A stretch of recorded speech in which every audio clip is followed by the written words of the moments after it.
Good afternoon. I have the pleasure of discussing with you today my work exploring the formation mechanisms of a lunar sinuous rill using a combination of remote sensing and terrestrial analogs. So first, a brief introduction to lunar sinuous rills. These features are large winding cuts in the moon's surface of volcanic origin and are considered to be analogous to terrestrial lava channels and tubes, examples of which are shown in the image on the top right. These sinuous rills are considered to be of importance to lunar geology because they are surface representations of lunar volcanism. This is important because many expressions of lunar volcanism are thought to have been covered by later widespread mare flows. So by better understanding the constraints of the formation mechanisms responsible for the features that are still visible on the lunar surface today, we better understand the behavior of past lunar volcanism and the evolution of the moon's surface and interior. Because we cannot observe the formation of these features, we instead rely on a combination of morphological observation via remote sensing and comparison with terrestrial analogs. In this work, we used examples of Hawaiian volcanism, as it has been noted in previous works to be similar to or analogous to lunar volcanism. And specifically today, I will be discussing the 2018 Kilauea Eruption Fissure 8 channel as our primary analog, which was chosen for its well-documented formation, which enables us to refer to well-documented formation behaviors as well as post-emplacement features. An image of the Fissure 8 channel during its formation is on the bottom right here. And so we want to compare this Fissure 8 channel to our lunar sinuous rill, and that rill in question is what I've dubbed the Northern Aristarchus sinuous rill. It is a morphologically complex rill found in the Northern Aristarchus region, partly located on the Aristarchus Plateau. The Aristarchus Plateau is an uplifted highlands block in Oceanus Procellarum, and has been noted to be a center for lunar volcanism and contains diverse volcanic deposits and features, and has also been noted as a place of interest for lunar exploration. The Northern Aristarchus sinuous rill is of particular interest in this region because it is composed of multiple branches and because the current topography can be used to inform us about the flow emplacement direction.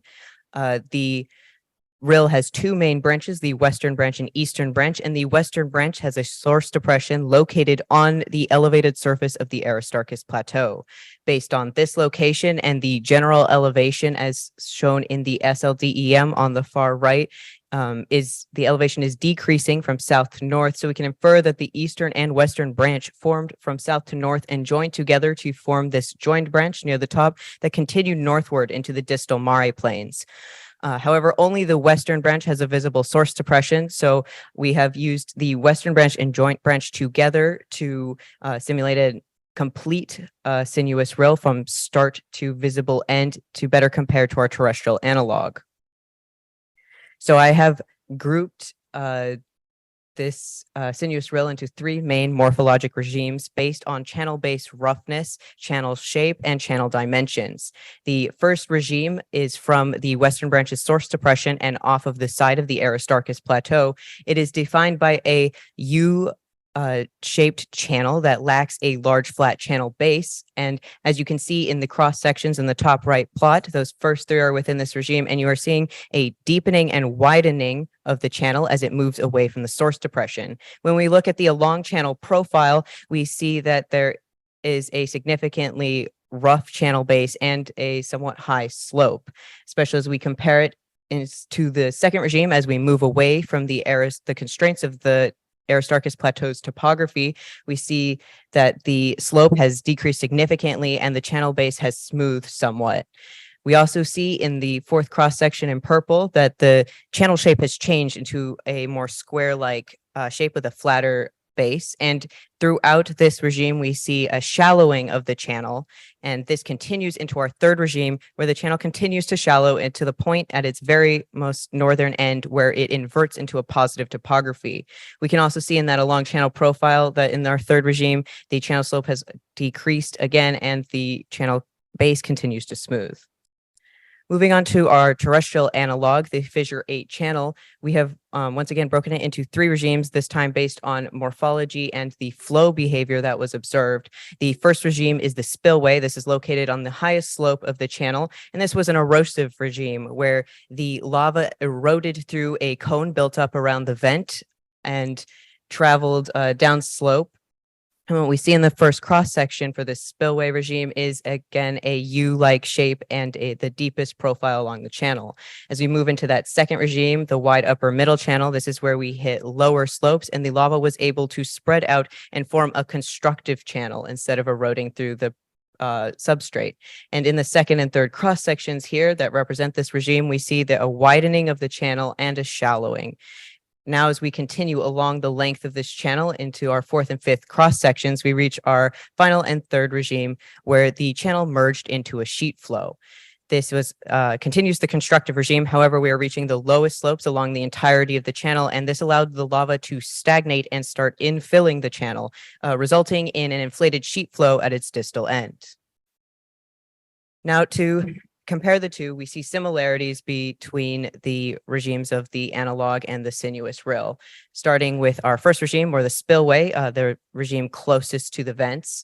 This is where we see the largest slopes, we see that U-like channel shape, and where we see the deepest channel profiles. There are, of course, some differences between our analog and the sinuous Rille, and one of the main ones here is that the analog built up its own spillway, and the sinuous Rille used the pre-existing Aristarchus plateau as its.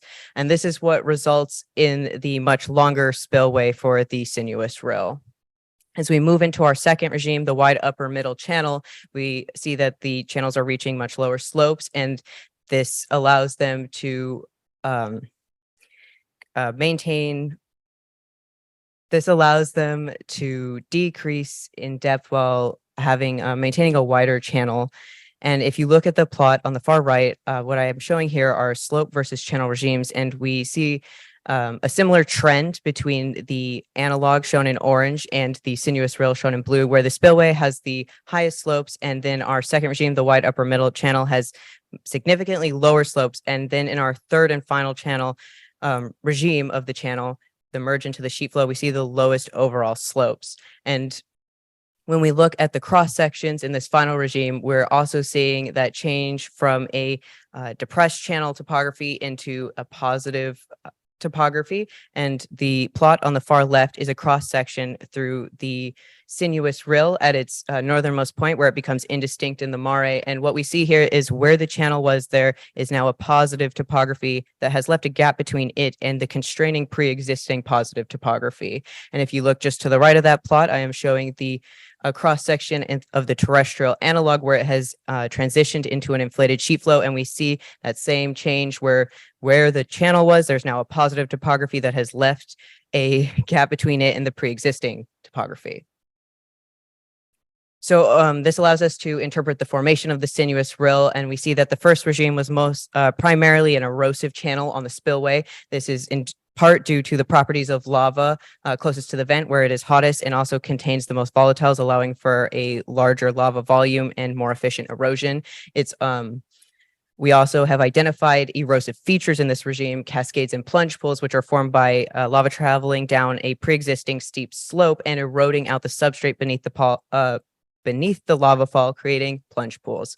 We then move into the second regime, where the lava hits a much lower slope and is able to spread out and build up a channel that is much shallower than our first erosive regime, and it continues to transport the lava northward into our third regime, where we see the lava stagnate as it reaches its lowest slopes and create an inflated sheet flow at its distal end. So in conclusion, the Northern Aristarchus sinuous Rille was formed by a combination of erosive processes and constructive mechanisms along its length.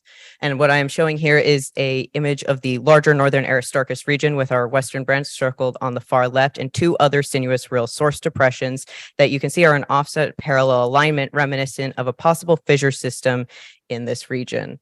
So based on our work, where we identified smaller, more detailed features that informed us about the larger processes, I believe that future human or robotic exploration in this region could provide unprecedented detail to the geologic and volcanic history of this region. Thank you.